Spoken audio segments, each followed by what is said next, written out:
አሜሪካ በኢትዮጵያውያን ምክንያት በጦር ወንጀል ልትመረመር ነው።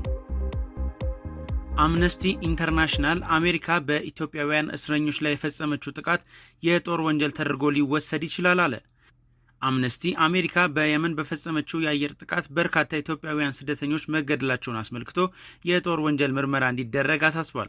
ባሳለፍነው 2017 ዓ.ም ሚያዝያ ወር ላይ አሜሪካ በየመን ሁቲዎች የሚተዳደሩትን የስደተኞች መጠለያ ላይ በፈጸመችው የአየር ጥቃት በርካታ ኢትዮጵያውያን ስደተኞች መገደላቸውን ተከትሎ አምነስቲ ኢንተርናሽናል ድርጊቱ የጦር ወንጀል ተደርጎ ሊወሰድ ይችላል ሲል ገልጾ ምርመራ እንዲደረግ አሳስቧል። አምነስቲ የአሜሪካ ጦር ሚያዝያ 20 ቀን 2017 ዓ.ም በፈጸመውና የኦፕሬሽን ራፍ ራዳር ዘመቻ አካል የሆነው ጥቃት ዓለም አቀፍ የሰብአዊነት ሕግን የጣሰ ነበር ብሏል።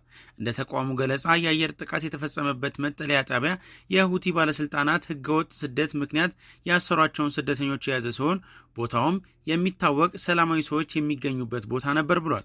በሁቲ የፍትህና የሰብአዊ መብቶች ሚኒስቴር መረጃ መሰረት በጥቃቱ ወቅት 117 አፍሪካውያን ስደተኞች ታስረው የነበረ ሲሆን 61 መገደላቸውንና 56 ደግሞ መቁሰላቸውን አትቷል።